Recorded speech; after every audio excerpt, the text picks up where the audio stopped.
ব্যস্ত শহরের কোলাহল থেকে বেরিয়ে শান্তিপূর্ণ নির্জন পরিবেশের খোঁজে যদি থাকেন, তবে আজকের ব্লগটা স্কিপ করা যাবে না। আগরতলার এমনই একটি জায়গায় উদ্দেশ্যে যাচ্ছি যেখানে মনের পরম শান্তি খুঁজে পাবেন।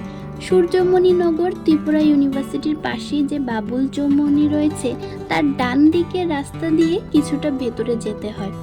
সরু রাস্তা ধরে এগিয়ে গিয়ে বিক্রমনগরে রয়েছে সেই জায়গাটি। ঢুকতেই সামনে পড়লো এই পেয়ারা গাছটি। গাছ ভর্তি পেয়ারা ঝুলছে। বাচ্চারা গাছে উঠে পেয়ারাগুলি পেরে পেরে খাচ্ছিল, বলতে আমাদেরকেও পেরে দিল। এই হলো আকর্ষণীয় সেই জায়গা, ধাম্মাজ্যোতি বৌদ্ধবিহার। এটি অনেক পুরনো, 1971 সালে প্রতিষ্ঠিত। বাইরের এই সুন্দর প্রবেশদ্বারটি এত ভালো বানিয়েছে, আর এনাদের নামগুলি এখানে লেখা আছে যারা গেটটি ডোনেট করেছিলেন। ভয়ে ভয়ে দিদিয়া প্রথমে ভেতরে ঢুকলো সাহস করে। আমরাও ওর পেছনে পেছনে ঢুকে পড়লাম। সামনে বিশ্বস্ত পাহারাদার ছিল কিনা, চারিদিকটা ফলে ফুলে পরিপূর্ণ। পুচকে গাছটায় কতগুলি ফল এসেছে দেখুন। ওই যে দূরে দাঁড়িয়ে পাহারাদারেরা। এটা হচ্ছে মূল বৌদ্ধ মন্দির। ফুলের বাহার থেকে চোখ সরাতে পারছি না। এখানে যারা থাকেন তাদের হাতের ছোঁয়ায়, পরিচর্যায় সযত্নে বেড়ে ওঠা বাগান। ছোট ছোট ছেলেরা তাদের গুরু মানে মঙ্ক যারা আছেন, তারা নিজেরাই এখানে কৃষিকাজ, ফুল ফলের বাগান সব কিছু করে থাকেন। কত রকমের যে ফুল ফলের গাছ হিসেব করা যায় না। মন্দিরের ভেতরে ঢুকতেই ধবধবে সাদা মেঝেতে এক কণা ধুলোবালিও পাওয়া যাবে না, এতটাই পরিষ্কার পরিচ্ছন্ন। বৌদ্ধ মূর্তিটি একবার দর্শন করুন, মনে হচ্ছে পুরো সোনায় মোড়া।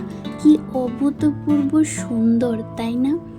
থাইল্যান্ডের দুটো পরিবার এই সুন্দর মূর্তিটি এখানে দান করেছিলেন 2007 সালের এক শীতের ডিসেম্বরে। আশ্রমের পুরো পরিবেশটাতেই এক অদ্ভুত রকমের আধ্যাত্মিক শান্তি ও পজিটিভিটি বিরাজমান। বইপ্রেমীরাও এখানে এলে একটুও নিরাশ হবেন না।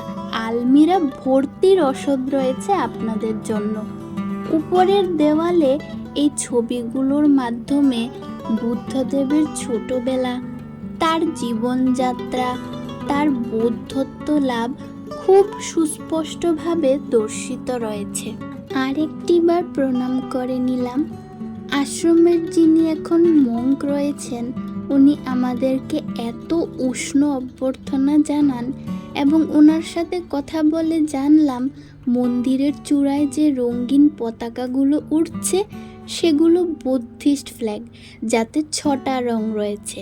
বুদ্ধদেবের বৌদ্ধত্ব প্রাপ্তির সময় তার দেহ থেকে নাকি এই 6টি রঙের আলোয় নিঃসৃত হয়েছিল। এই পতাকা তারই প্রতীক। বৌদ্ধ ধর্ম সম্বন্ধে আরও অনেক কিছু জানার ইচ্ছে ছিল, কিন্তু কিছুক্ষণের মধ্যেই সন্ধ্যা নেমে যাবে, তাই আমরা আজকে ফেরার পথ ধরলাম। আবারও কোনো একদিন ঠিক ফিরে আসব সেই অজানার টানে, আত্মিক শান্তির খোঁজে। এই ব্লগটা আপনাদের কেমন লাগলো অবশ্যই জানাবেন।